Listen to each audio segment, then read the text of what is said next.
పరలోకమందున్న మమ్మల్ని కన్న తండ్రి, మా దేవ, కృప కలిగిన మా తండ్రి, పరిశుద్ధుడా, మహోన్నతుడా, మహాఘనుడా, మహాశక్తి సంపన్నుడా, మీ ఘనమైన నామమునకు, శ్రేష్టమైన నామమునకు, ఉన్నతమైన శక్తి కలిగిన నామమునకు ప్రభు అయిన యేసుక్రీస్తు వారి పేరట స్తుతులు స్తోత్రములు చెల్లిస్తున్నాం నాయన. తండ్రి, మమ్ములను మా కుటుంబాలను ఇంతవరకు ఎంతగానో కాచి కాపాడి ఆరోగ్యమును ఆయుష్ను మాకు ప్రసాదించి సజీవులుగా ఉంచి ఈ సాయంకాలం వేళ మీ సన్నిధికి చేర్చి మీ పరిశుద్ధ గ్రంథంలో నుండి తండ్రి మా బ్రతుకులను బాగు చేసుకునే మాటలను, మా విశ్వాస జీవితాన్ని అభివృద్ధి చేసుకునే మాటలను, పరలోక రాజ్యానికి చేరుకునే మాటలను మరొక్కసారి మేమందరము కూడా వినటానికి, ఆ మాటల ప్రకారంగా బ్రతకటానికి మీరు మాకిచ్చినటువంటి గొప్ప అవకాశమును బట్టి ప్రభు అయిన యేసుక్రీస్తు వారి పేరట స్తుతులు స్తోత్రములు చెల్లిస్తున్నాం నాయన. మీ దాసుడునైన నేను మీ పక్షముగా నిలబడి తండ్రి, మీ గ్రంథములో నుండి నాయన కొన్ని మాటలను మీ పిల్లలకు ఉపదేశించటానికి సిద్ధపడుతూ ఉండగా చెప్పగలిగే మంచి సంయోచితమైన జ్ఞానమును మీ ఆత్మ సహాయమును నాకు అందించండి. వినుచున్న మీ పిల్లలకు అర్థం చేసుకునే మనసును, గ్రహించే హృదయమును దయచేయండి. మీ మాటలు తండ్రి కేవలం విని విడిచిపెట్టేసే వరంగా ఉండకుండా విన్న మాటలను అర్థం చేసుకుని, గ్రహించుకుని, మా హృదయంలో భద్రపరుచుకుని, ఆ మాటలకు లోబడి మీకు భయపడి మిగిలిన మా శేష జీవితం అంతా కూడా వాక్యానుసారంగా, ఆత్మానుసారంగా, పరిశుద్ధులుగా, పవిత్రులుగా, యథార్థవంతులుగా, నీతిమంతులుగా జీవిస్తూ మిమ్మల్ని మహిమపరుస్తూ, ఘనపరుస్తూ, సంతోషపరుస్తూ మీ నామమునకు కీర్తి కలగజేస్తూ మీరిచ్చే పరలోక రాజ్యానికి మేమందరము చేరుకోవడానికి సహాయం చేయమని, కృప చూపించమని, దయ చూపించమని, మీ కృపలో మమ్మల్ని అందరినీ భద్రపరిచి కాచి కాపాడమని మీ ప్రియ కుమారుడు, మా ప్రియ రక్షకుడైన యేసుక్రీస్తు వారి పేరట చిన్న ప్రార్థన అడిగి వేడుకొనిచున్నాం తండ్రి, ఆమేన్. కూడి వచ్చినటువంటి సహోదరి సహోదరులందరికీ కూడా మన ప్రభువును రక్షకుడైన యేసుక్రీస్తు వారి పేరట హృదయపూర్వకమైన వందనములు తెలియజేస్తున్నాను. అంత బాగున్నారు కదండి? సంతోషం. ఈరోజు ఒక మంచి పాఠాన్ని మనం నేర్చుకుందాం. ఈరోజు మనం నేర్చుకోబోయే పాఠం పేరు క్రైస్తవుడా నీ నోటిని కాచుకొనుము. క్రైస్తవుడా నీ నోటిని కాచుకొనుము అనే పాఠాన్ని నేర్చుకుందాం ప్రియులరా. ప్రియమైన దేవుని పిల్లలారా, ఈ ప్రపంచంలో క్రైస్తవులు అనబడిన వారు ఎక్కువ శాతం ఉన్నట్టుగా మనందరికీ తెలుసు. అమ్మా, ప్రపంచంలో అత్యధిక మెజారిటీ ఎవరంటే క్రైస్తవులే. ఈ క్రైస్తవులకి వాక్యం చెప్పటానికి అనేక మంది దైవజనులు ఉన్నారు, సువార్థికులు ఉన్నారు, బోధకులు ఉన్నారు. అయితే వీరందరూ కూడా ఆయా సంఘాలలో కానివ్వండి, సభలలో కానివ్వండి, కృతజ్ఞత కూడికలలో కానివ్వండి, దేవుని వాక్యాన్ని దేవుని పిల్లలకు బోధిస్తూ ఉంటారు. అలా బోధిస్తూ ఉన్నప్పుడు బైబిలులో ఉన్నటువంటి భక్తుల జీవితాల గురించి వివరిస్తూ ఆ భక్తుల గురించి చాలా అనాలోచనగా మాట్లాడుతూ ఉంటారు. ఎలాగంటే, ఉదాహరణకి మోషే ఏం చేశాడో తెలుసా అంటారు, దావీదు ఏమన్నాడో తెలుసా, పౌలు ఏం చెప్పాడో తెలుసా, యేసు ఏమన్నాడో తెలుసా అని బైబిలులో ఉన్నటువంటి భక్తుల గురించి మాట్లాడుతున్నప్పుడు చాలా అగౌరవంగా మాట్లాడుతూ ఉంటారు. ఏమండి ప్రియమైన దేవుని వాళ్ళారా, మనం అలా మాట్లాడొచ్చా? ఏమండి, బైబిల్లో ఉన్నటువంటి భక్తుల గురించి మనం మాట్లాడుతున్నప్పుడు చాలా గౌరవించి మనం మాట్లాడాలి. మీరు ఎప్పుడైనా గమనించారో లేదో, నేను మాట్లాడుతున్నప్పుడు యోబు గారు అంటాను, దావీదు గారు, మోషే గారు, ఏలియా గారు, యేసుక్రీస్తు వారు, పౌలు గారు అని మాట్లాడతాను. మీరు ఎప్పుడైనా గమనించారా? బైబిలులో ఉన్నటువంటి భక్తుల గురించి మాట్లాడినప్పుడు ఒళ్ళు దగ్గర పెట్టుకుని మాట్లాడాలి. ఏమండి, వాడు వీడు ఏం చెప్పాడు అని మనం అగౌరవంగా మాట్లాడకూడదు. ఎందుకంటే వారి భక్తి ఎక్కడ, మన భక్తి ఎక్కడ, అసలు వారి విశ్వాసం ఎక్కడ, మన విశ్వాసం ఎక్కడ, అసలు వారి ప్రవర్తన ఎక్కడ, మన ప్రవర్తన ఎక్కడ? ప్రియమైన దేవుని పిల్లరా, జీవితాలే త్యాగాలు చేసేసారు వాళ్ళు, ప్రాణాలే పణంగా పెట్టారు వాళ్ళు. కనుక అలాంటి వారి గురించి మాట్లాడేటప్పుడు చాలా జాగ్రత్తగా మనం మాట్లాడాలి. ఈరోజు చాలామంది సేవకులు చాలా అగౌరవంగా మాట్లాడుతున్నారు. అలా మనం ఎప్పుడు కూడా మాట్లాడకూడదు ప్రియమైన దేవుని వల్ల. ఎందుకంటే ఒక భక్తిహీనుడి గురించి మాట్లాడినప్పుడు కూడా మనం చాలా గౌరవించి మాట్లాడాలి. అది క్రైస్తవ భక్తి జీవితానికి చాలా మంచిది. ఏమండి, ఎవరిని కూడా అగౌరవంగా మనం మాట్లాడకూడదు. ఏమండి ప్రియమైన దేవుని వల్లరా. అందుకే దేవుడు క్రీస్తుకు పూర్వం ప్రసంగి గారి ద్వారా ఒక అద్భుతమైన మాట తెలియజేశాడు. ప్రసంగి గ్రంథం 5వ అధ్యాయం 2వ వచనం చూడండి ఒకసారి. ప్రసంగి గ్రంథం 5వ అధ్యాయం 2వ వచనం. ప్రసంగి గ్రంథం 5వ అధ్యాయం 2వ వచనం. నీవు దేవుని సన్నిధిని అనాలోచనగా పలుకుటకు నీ హృదయమును త్వరపడనీయక నీ నోటిని కాచుకొమ్ము. తీసారమ్మా, ప్రసంగి గ్రంథం 5వ అధ్యాయం 2వ వచనం. అందరూ చూడాలి, అందరూ వినాలి. మరలా, నీవు దేవుని సన్నిధిని అనాలోచనగా పలుకుటకు నీ హృదయమును త్వరపడనీయక. ప్రియమైన దేవుని పిల్లరా, దేవుని సన్నిధిని, ఏమండి, దేవుని సన్నిధిని అనాలోచనగా పలుకుటకు నీ హృదయమును త్వరపడనీయక నీ నోటిని కాచుకొమ్ము. నోటిని ఏం చేయాలి?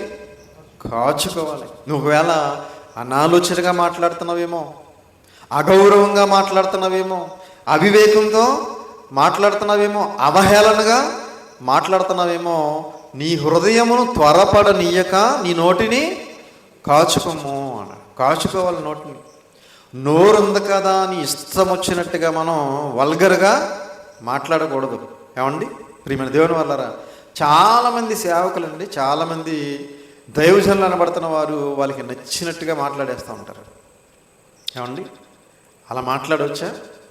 అలా మాట్లాడకూడదు. అందుకే నీ నోటిని కాచుకొమ్ము. దేవుడు ఆకాశమందు ఉన్నాడు, నీవు భూమి మీద ఉన్నావు. దేవుడు ఎక్కడ ఉన్నాడు? ఆకాశమందు ఉన్నాడు, నీవు భూమి మీద ఉన్నావు. నీ మాటలు కొద్దిగా ఉండవలేను. నీ మాటలు చాలా తక్కువగా ఉండాలి. ఇష్టం వచ్చినట్టుగా మాట్లాడేస్తుంటారండి కొంతమంది. ఏమండి, నోటిని కాచుకోరు. ఏమండి, మరి ఏం కాచుకుంటారు?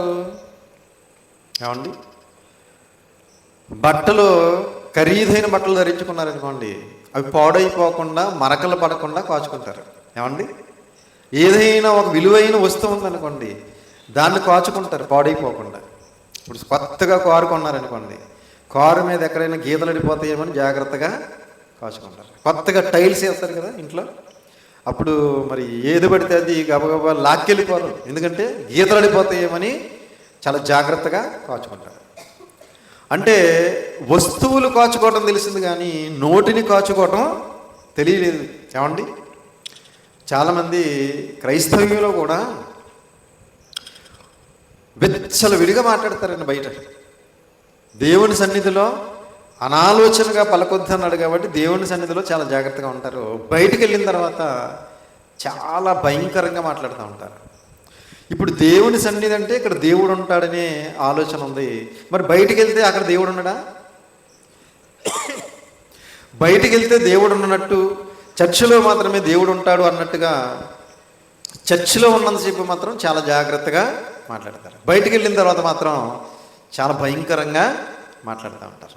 ఏమండి, నువ్వు ఎక్కడికి వెళ్ళినా దేవుడు ఉంటాడు. అందుకే భక్తుడు అంటాడు, నేను ఆకాశమునకు ఎక్కినాను నువ్వు అక్కడ ఉన్నావు, సముద్రము గర్భంలోకి వెళ్ళినా నువ్వు అక్కడ ఉన్నావు, పాతాళ లోకంలో కూడా నువ్వు ఉన్నావు అంటాడు. అంటే నువ్వు ఎక్కడికి వెళ్ళినా కూడా దేవుడు అక్కడ ఉంటాడు. కాబట్టి ఎక్కడైనా సరే మనం చాలా జాగ్రత్తగా మాట్లాడాలి. అందుకే నోటిని కాచుకోము అన్న. నోటిని కాచుకోవాలి. ఏమండి, నోటిని కాచుకుంటున్నారా మరి అంటే నోటిని కాచుకో. ఎందుకంటే నోటిని కాచుకొని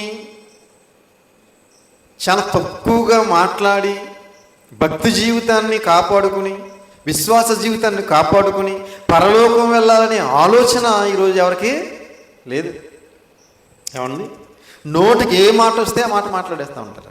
ఏమండి, ఇలా మాట్లాడొచ్చా, ఇలా మాట్లాడకూడదా, ఇలా మాట్లాడితే దేవుడు రేపు లెక్క అడుగుతాడేమో, ఇలా మాట్లాడితే దేవుడు నన్ను తీర్పులో మరి నిలబెడతాడేమో, నేను రేపు నరకానికి వెళ్ళవలసి వస్తుందేమో ఈ మాటల వల్ల అనే ఆలోచన ఈరోజు చాలామందికి లేదు. ప్రియమైన దేవుని వల్ల ఏమండి, మనం ఏది పడితే అది మాట్లాడటానికి అధికారం లేదు. ప్రియమైన వాళ్ళ మనం ఎంత తక్కువ మాట్లాడితే అంత మంచిది మన జీవితానికి.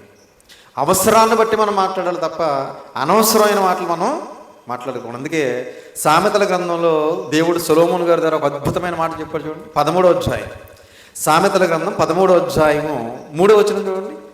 13:3, తన నోరు కాచుకున్నవాడు తన్ను కాపాడుకొనును, తన నోరు కాచుకున్నవాడు తన్ను కాపాడుకొనును. ఊరుకొనక మాట్లాడేవాడు తనకు నాశనము తెచ్చుకొనును.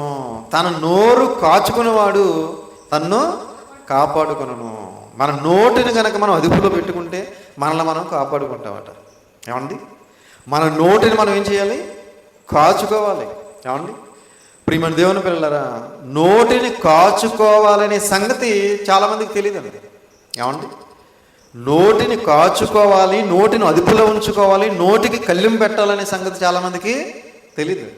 ఏమండి, ప్రియమైన దేవుని వాళ్ళరా, నోటిని కాచుకుంటే మనల్ని మనం కాపాడుకుంటామట. ఊరు కొనక మాట్లాడేవాడు తనకు నాశనము తెచ్చుకొనును. ఊరు కొనక మాట్లాడుతూ ఉంటారు కొంతమంది, ఇంకా నాన్ స్టాప్గా మాట్లాడుతూ ఉంటారు కొంతమంది. ఉన్నారండి ఇలాంటి వాళ్ళు, ఇంకా వాగుతూ ఉంటారండి కొంతమంది. ఏమండి, ఇంకా వాళ్ళ నోట్లో ఏదో అంటారు కదా, చిన్నప్పుడు వీళ్ళమ్మ వాస ఎక్కువగా వేసిందేమో అంటూ ఉంటారు. విన్నారు ఎప్పుడైనా? ఏమండి, ఇంకా వాళ్ళు ఎనీ టైం ఇంక వాగుతూనే ఉంటారు. ఇంకా ఏమండి, ఇంకా నోటిని కాచుకోవటం అనేది ఉండదు ఇంకా. అందుకే ఊరు కొనక మాట్లాడేవాడు తనకు నాశనం తెచ్చుకును. నాశనం వస్తుంది మనకు ఊరు కొనక మాట్లాడితే. కనుక మనం అనవసరమైన మాటలు మాట్లాడకూడదు. ఏమండి, మనకు సంబంధం లేని మాటలు మాట్లాడకపోవటం మంచిది. ఏమండి, కొంతమంది ఖాళీగా ఉండలేకండి ఇంకా వాళ్ళ కోసం వీళ్ళ కోసం గంటల తరబడి మాట్లాడుకుంటూ ఉంటారు. ఇదే పని కొంతమందికి. పోనీ బైబిల్లో ఉన్న భక్తుల గురించి మాట్లాడుకోవచ్చు కదా, కొంచెం భక్తి అయినా పెరుగుతుంది కదండి, కొంచెం విశ్వాసం పెరుగుతుంది కదా. ఏమండి, బైబిల్లో ఎంతమంది భక్తులు లేరు, ఎంతమంది విశ్వాసులు లేరు, ఎంత చరిత్ర ఉంది బైబిల్లో, ఎన్ని మాటలు ఉన్నాయి. ఆ మాటల గురించి మనం మాట్లాడుకుంటే మన భక్తి జీవితానికి మంచిది కదా, మన విశ్వాస జీవితానికి మంచిది కదా. బైబిల్ మాట్లాడుకోరు మళ్ళీ వీళ్ళ. ఏమండి, ఎదురింటోళ్ళు, పక్కింటోళ్ళు, ఈ పక్కోళ్ళు, ఇంటి వెనకాళ్ళు మనకు అవసరమా? ఏమండి, అనవసరమైన మాటలు అన్నమాట. ఏమండి, గంటల తరబడి పనిగొట్టుకుని మాట్లాడుతూ ఉంటారు. కనుక ప్రియమైన దేవుని వాళ్ళరా, ఊరు కొనక మాట్లాడేవాడు తనకు నాశనమో తెచ్చుకును. మనకు అనవసరం ఎదుటి వారి గురించి. ఏమండి, దానివల్ల మనకు ప్రయోజనం లేదు. కనుక మనం ఎప్పుడూ కూడా ఎవరి గురించి మాట్లాడుకోవడం అనేది మన జీవితానికి మంచిది కాదు. కనుక ప్రియమైన దేవుని పిల్లరా, క్రీస్తుకు పూర్వం దేవుడు చెప్పినటువంటి మాటలు చూడండి ఎంత అద్భుతంగా ఉన్నాయో. పరిశుద్ధాత్మ ప్రేరణతో దేవుడు వేల సంవత్సరాల క్రితం రాయించాడు మన భక్తి జీవితం కోసం. ఏమండి, యాకోబు గారి ద్వారా మొదటి శతాబ్దంలో ఏం రాయించాడో చూస్తారు ఒకసారి. యాకోబు గారు రాసిన పత్రిక 1వ అధ్యాయం, యాకోబు గారు రాసిన పత్రిక 1వ అధ్యాయం 26వ వచనం చూడండి. 1:26, 1:26, ఎవడైనను నోటికి కళ్ళెము పెట్టుకొనక తన హృదయమును మోసపరుచుకొనుచు భక్తి గలవాడనని అనుకుని ఎడల వాని భక్తి వ్యర్థమే. తీసారా? యాకోబు గారు రాసిన పత్రిక 1:26. ఎవడైనను అన్నాడు. ప్రపంచంలో ఎవడైనను నోటికి కళ్ళెము పెట్టుకొనక, ఏం పెట్టుకోక? కళ్ళెము పెట్టుకొనక. కళ్ళెం పెడతారు ఎవరికి? జంతువులకి పెడతారు కళ్ళెం. అవునా? ఎప్పుడు? ఏమండి, ఇదివరకు ఈ ధాన్యం కుప్పను ఊరిసేటప్పుడు ఏం చేసేవారంటే ఎద్దుల చేత తొక్కించేవారు. తెలుసా మీకు? ట్రాక్టర్లు అవి ఉండేవి కదా అప్పుడు. ఆ టైంలో ఎద్దులు తొక్కితే ఆ ధాన్యం అంతా కూడా మళ్ళా ఒబ్బడి చేస్తూ ఉండేవారు. అప్పుడు ఎద్దులు తొక్కుతూ తొక్కుతూ ఈ గడ్డి కానీ ధాన్యం కానీ ఎక్కడ తినేస్తాయో అని వాటికి ఏం పెట్టేవారు ఏమండి? కళ్ళెం పెట్టేవారు, చిక్కం పెట్టేవారు. ఏమండి? వాటికి తినాలని ఉన్నా ఆకలేసినా పాపం అలాగే అవి తొక్కాలి. ఏమండి? ప్రియమైన దేవుని వాళ్ళారా, అలాగే గుర్రబళ్ళు ఉండే మన చిన్నప్పుడు గుర్రాలకు కూడా కళ్ళెం పెడతా ఉండేవారు. ఏమండి? ఆ కళ్ళు ఉన్నంతసేపు అవి ఇంకా అటు ఇటు చూడటానికి లేదు, ఇంకా నిదానంగానే వెళ్ళాలి, ఏమీ తినడానికి కూడా ఇంకా అవకాశం లేదు. అంటే జంతువులకి కళ్ళెం పెట్టాలని తెలిసింది కానీ మన నోటికి కళ్ళెం పెట్టాలని మాత్రం తెలియలేదు. ఏమండి? అందుకే ఎవడైనను అన్నాడు చూడండి, ఎవడైనను నోటికి కళ్ళెము పెట్టుకొనక తన హృదయమును మోసపరుచుకొనుచు భక్తి గలవాడనని అనుకుని ఎడల వాని భక్తి వ్యర్థమే. ఏమండి? చాలామంది నోటికి కళ్ళెం పెట్టుకోకుండా ఇష్టానుసారంగా మాట్లాడేస్తూ తన హృదయాన్ని మోసపరుచుకొనుచు, ఏమండి, నేను భక్తి గలవాడని అనుకుంటే వాని భక్తి వేస్ట్ అన్నాడు. అంతే. వ్యర్థమే అంటే అర్థం ఏంటి? వేస్ట్ అని, అంతే కదా. చాలామంది వాళ్ళకి నచ్చినట్టుగా మాట్లాడేస్తూ ఉంటారు, విచ్చలవిడిగా మాట్లాడేస్తూ. వాళ్ళు ఏమనుకుంటారంటే తమ హృదయాన్ని మోసపరుచుకుంటున్నారనే సంగతి వారికి తెలీదు. నేను భక్తి గలవాడినే, నేను భక్తి గలధారనే అనుకుంటూ బ్రతికేస్తూ ఉంటారు. వారి భక్తి అంతా వేస్ట్ అన్నాడు. అంతే దేవుడు, వారి భక్తి అంతా వేస్ట్ అన్నాడు. కనుక ప్రియమైన దేవుని వాళ్ళరా, నోటికి కళ్ళెం పెట్టుకోవాలి. మనం ఏది అవసరమో అది మాత్రమే మాట్లాడాలి, ఏది అవసరం లేదో అది మనం మాట్లాడకూడదు. ఏమండి? ఏది అనుకూలమో, ఏది అవసరమో, ఏది ఉపయోగమో అదే మాట్లాడాలి. ఉపయోగం లేనిది, అవసరం లేనిది, అనవసరమైనది మనం మాట్లాడటం వల్ల మనకే నష్టం. అది మన హృదయాన్ని మనం మోసపరుచుకొనుచు మనం భక్తి గలవారం అనుకుంటూ మనం బ్రతికేస్తున్నాం. మన భక్తి అంతా వేస్ట్ అన్నాడు దేవుడు. ఏమన్నా అవునా కదా? మన భక్తి అంతా ఏమైపోద్ది? వేస్ట్ అయిపోతుంది. దేనివల్ల? మనం మాట్లాడే మాటల వల్ల. ఏమండి? మనం మాట్లాడే మాటల వల్ల మనం ఎంత భక్తిగా బ్రతికినా భక్తి అంతా కూడా ఏమైపోతుందంటే వృధా అయిపోతుంది. కాబట్టి మనం అనవసరమైన మాటలు మాట్లాడకూడదు, వేస్ట్ మాటలు మాట్లాడకూడదు, పనికిరాని మాటలు మాట్లాడకూడదు, ఉపయోగం లేని మాటలు మాట్లాడకూడదు.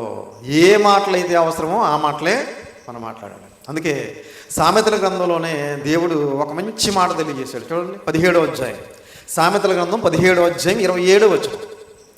సామెతల గ్రంథం 17:27. మితముగా మాట్లాడువాడు తెలివి గలవాడు, శాంత గుణము గలవాడు, వివేకము గలవాడు. 17:27 సామెతల గ్రంథం. మితముగా మాట్లాడువాడు తెలివి గలవాడు. మితముగా అంటే అర్థం ఏంటి? తక్కువగా. ఏమండి? కొంతమంది చాలా తక్కువగా మాట్లాడుతూ ఉంటారు. ఏమండి? అంటే మాట్లాడటం రాకనా? ఏమండి?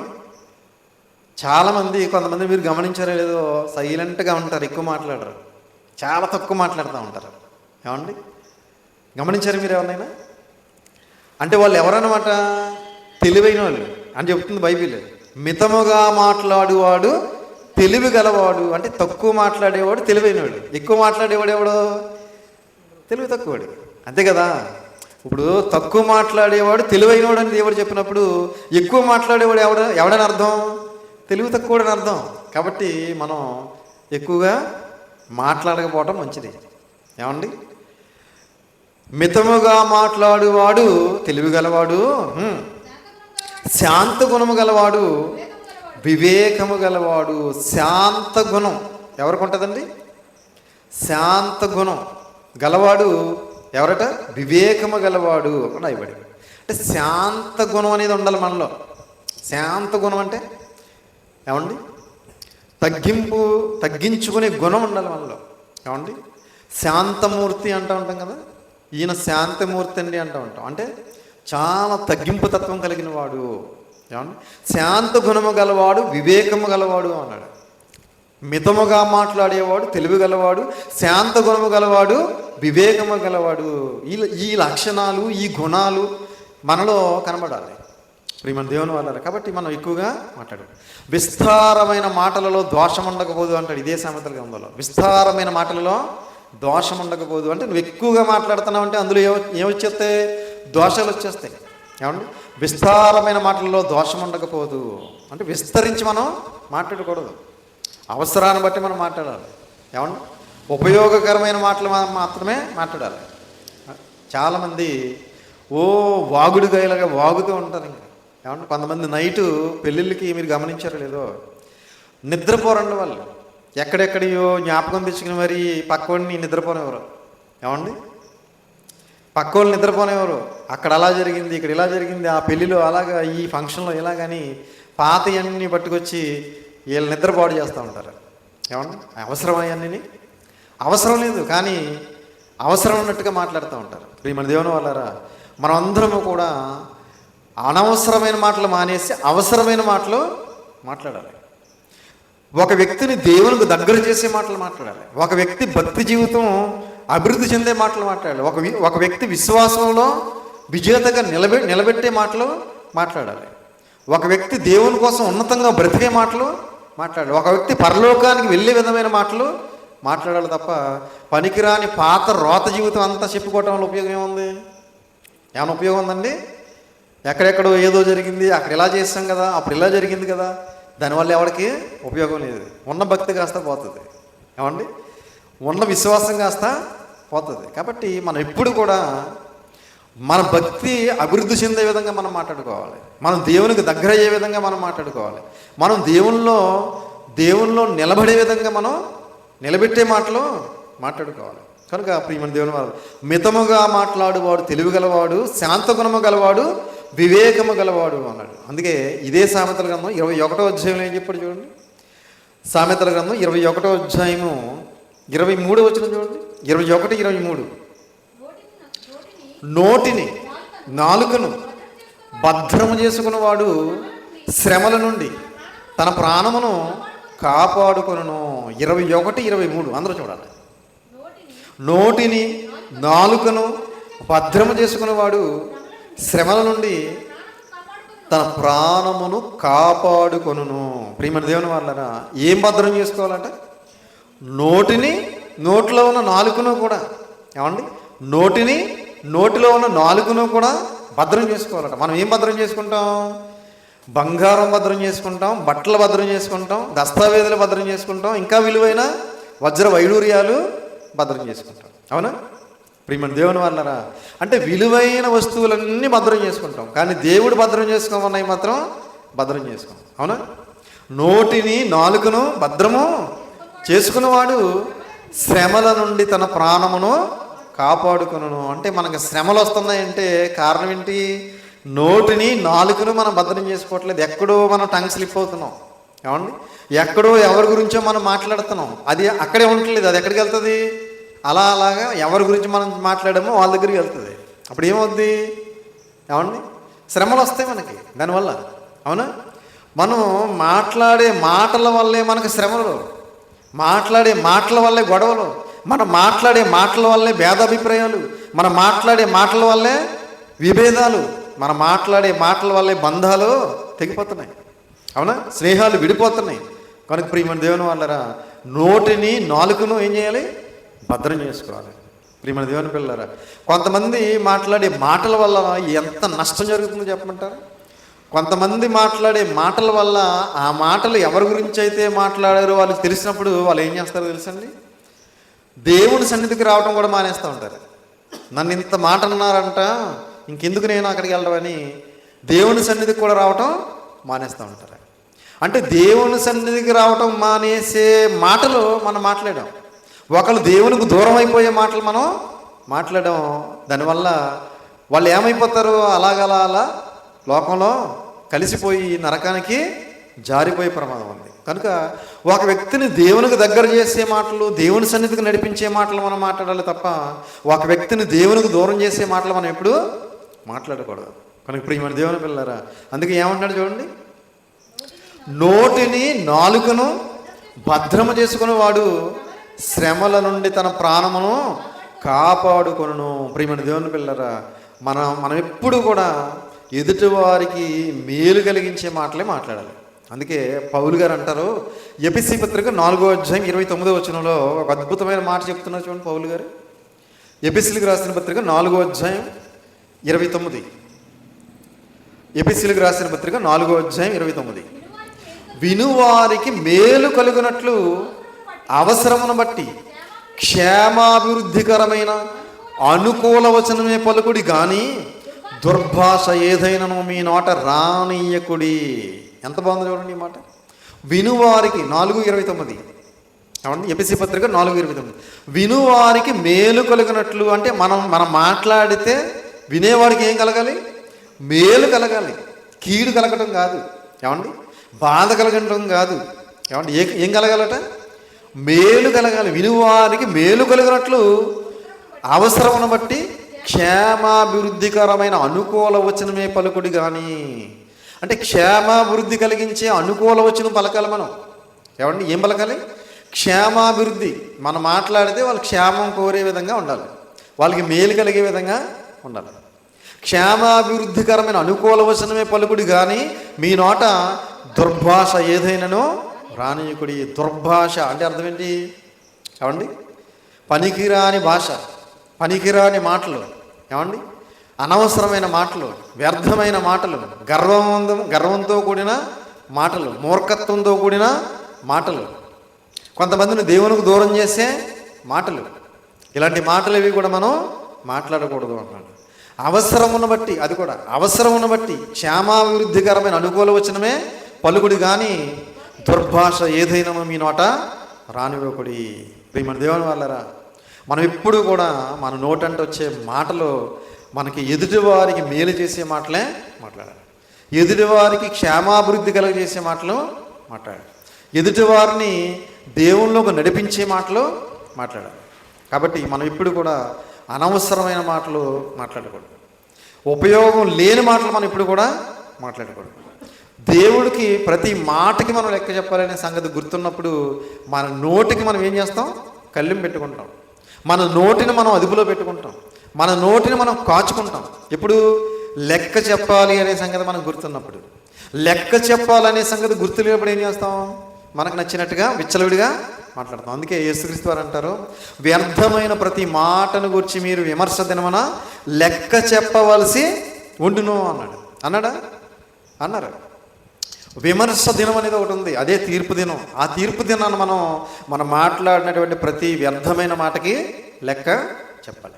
నువ్వు మాట్లాడిన మాటను బట్టి నువ్వు నీతిమంతుడివా అనీతిమంతుడివా అనేది తీర్చబడుతుందని కూడా 2000 సంవత్సరాల క్రితం చెప్పారు ఆయన. చెప్పారా లేదా?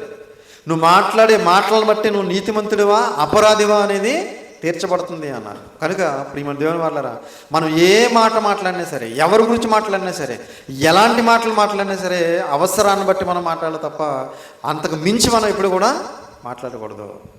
దానివల్ల మనకు ప్రయోజనం లేదు. దానివల్ల ఒక వ్యక్తి దేవునికి దూరం అయ్యే అవకాశం ఉంది, లేదా మనం నరకానికి జారిపోయే ప్రమాదం ఉంది. కనుక మనం ఎప్పుడు కూడా మన నోటిని అదుపులో ఉంచుకోవాలి, మన నాలుకను కాచుకోవాలి. కనుక ప్రతి ఒక్కరు కూడా నోటిని నాలుకను కూడా అదుపులో ఉంచుకుని దానిని మరి కాచుకోవాలని ప్రేమపూర్వకంగా తెలియజేస్తూ ఈ మాటలు ముగిస్తున్నాను. తలలు వంచండి, ప్రార్థన చేసుకుందాం. ప్రార్థన.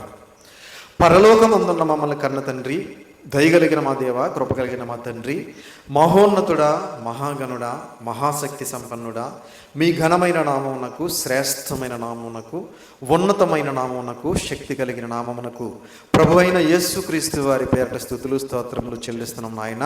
తండ్రి, ఇప్పటి వరకు మీ పరిశుద్ధ గ్రంథంలో నుండి మా జీవితానికి అవసరమైన కొన్ని మాటలు మేము అందరం కూడా విన్నాం తండ్రి. విన్న మాటలను విని విడిచిపెట్టి వారంగా ఉండకుండా తండ్రి, విన్న మాటల ప్రకారంగా మేమందరం బ్రతకడానికి సహాయం చేయండి తండ్రి. తలలో వంచి ప్రార్థన చేస్తున్న మమ్మల్ని, మా కుటుంబాలను దయతో జ్ఞాపకం చేసుకున్న ఆయన.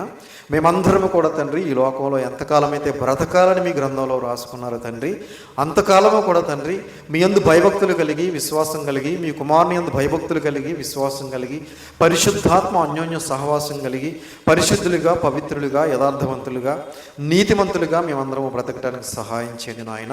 కుడికి కానీ ఎడమకి కానీ మేము తొలగిపోకుండా తండ్రి, మేమందరము మా తుది శ్వాస విడిచిపెట్టే వరకు కూడా మీరు ఏర్పాటు చేసినటువంటి క్రీస్తు మార్గంలో, క్రీస్తు అడుగుజాడలో నడవడానికి సహాయం చేయండి నాయన. క్రీస్తు వారిని పోలి జీవించడానికి కృప చూపించండి. క్రీస్తు వారి రాకడ కోసం సిద్ధపాటు కలిగి మీరు ఇచ్చే నిత్య రాజ్యానికి మేమందరం చేరుకోవడానికి సహాయం చేయండి. అదేవిధంగా తండ్రి, మరి మీ కుమార్తె మా సహోదరి రాహేల్ వివాహం విషయమై మీ సన్నిధిలో ప్రార్థన చేస్తున్నాము. మరి వివాహ సమయం దగ్గర పడుతుంది కనుక మరి వివాహం విషయంలో మీ సహాయమును సహకారాన్ని అందించండి. చక్కని వాతావరణాన్ని ప్రసాదించండి. ఏ విధమైన ఆటంకములు ఇబ్బందులు ఎదురకుండా మీ కృప చూపించండి. అదేవిధంగా మరి ఈరోజు మరి ఇదిగోనైనా మీ కుమారులు మా సోదరులు మరి కిరణ్ గారు అలాగే విమల గారు వారి మరి పెండ్లి దినమని తెలియజేశారు నాయన. మరి వారి ఇరువురిని కూడా దయతో జ్ఞాపకం చేసుకోండి. వారి కుటుంబ సభ్యులందరినీ కూడా జ్ఞాపకం చేసుకోండి. వారిని ప్రేమించి ఇచ్చినటువంటి కుమార్తెలిద్దరిని కూడా జ్ఞాపకం చేసుకోండి. వారికి కావాల్సిన ఆరోగ్యమును శక్తిని బలమును దయచేయండి. వారందరినీ కూడా మీ కృపలో భద్రపరచండి, బలపరచండి. పరసంబంధమైన ప్రతి ఆశీర్వాదంతో ఆశీర్వదించండి, దీవించండి. మీ చిత్తమైతే మరలా మేమందరము ఆదివారం చిన్న మందగా కూడుకొని మరొక అద్భుతమైన పాఠాన్ని మీ పరిశుద్ధ గ్రంథం ద్వారా నేర్చుకుని మా ఆత్మీయ జీవితాన్ని మా విశ్వాస జీవితాన్ని అభివృద్ధి చేసుకుని మీకు ఇష్టమైన పిల్లలుగా జీవించి మీరు ఇచ్చే నిత్యరాజ్యానికి మీ మాటల ద్వారా బాటలు వేసుకోవడానికి సహాయం చేయమని మీ ప్రియ కుమారుడును మా ప్రియ రక్షకుడైన యేసుక్రీస్తు వారి పేరిట చిన్న ప్రార్థన అడిగి వేడుకొనుచున్నాము తండ్రి. ఆమేన్. అందరికీ వందనాలు.